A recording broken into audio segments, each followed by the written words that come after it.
कर्ण पिशाचिनी का खौफनाक शिकार। कर्ण पिशाचिनी एक खौफनाक महिला प्रेतात्मा जंगलों और निर्जन इलाकों में भटकती रहती थी। वह एक पुराने वंश की थी जिसने जीवन के आखिरी दिनों में काले जादू और तंत्र मंत्र का रास्ता चुना था। लेकिन उसकी मृत्यु के बाद उसकी आत्मा ने भूतिया रूप धारण कर लिया और वह किसी भी व्यक्ति को अपनी गिरफ्त में ले लेती। उसके बाद उसकी आत्मा के बारे में बहुत सी डरावनी कहानियां सुनने को मिली थीं।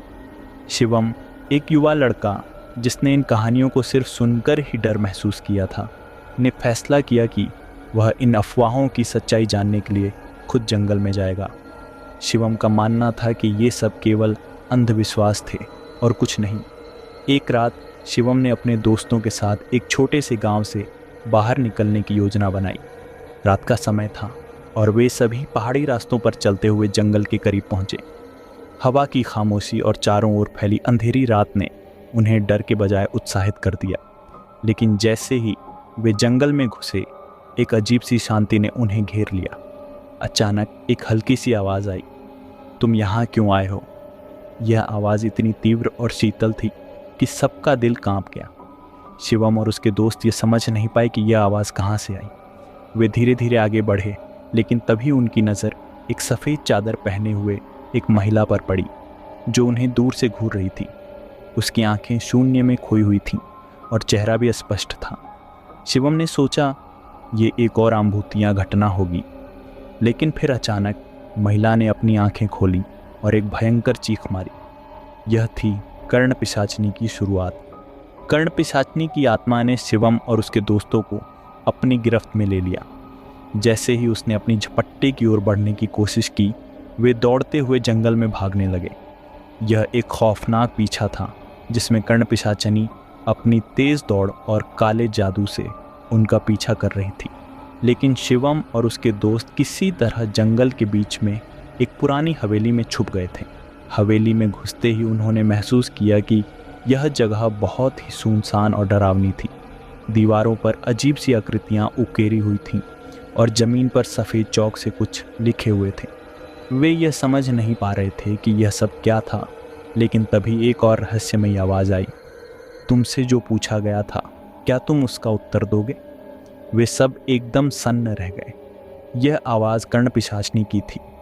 उसने उन्हें चेतावनी दी थी कि अगर वे उसके साथ नहीं चले तो वे कभी भी वापस नहीं लौट पाएंगे। लेकिन शिवम ने न सिर्फ अपने दोस्तों को साहस दिया, बल्कि उसने यह तय किया कि वह कर्ण पिशाचिनी को हराकर ही दम लेगा। हवेली में एक काले रंग का तंत्र मंत्र से भरा पुस्तक था। शिवम ने किताब को खोलकर उसे पढ़ने की कोशिश की। उसमें कर्ण पिशाचिनी को हराने का एक मंत्र लिखा था, लेकिन वह मंत्र अपूर्ण था। शिवम को यह समझने में वक्त लगा, लेकिन उसने हिम्मत नहीं हारी। कर्ण पिशाचिनी का चेहरा अचानक सामने आ गया। वह बहुत ही खौफनाक रूप में बदल चुकी थी। शिवम ने अपने दोस्तों को जल्दी से छुपने का इशारा किया और खुद तंत्र मंत्र का जाप करने लगा।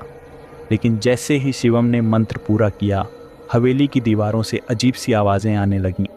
कर्ण पिशाचिनी ने अपनी आत्मा से एक भयंकर शक्ति का आह्वान किया और पूरी हवेली एक तेज़ रोशनी से भर गई।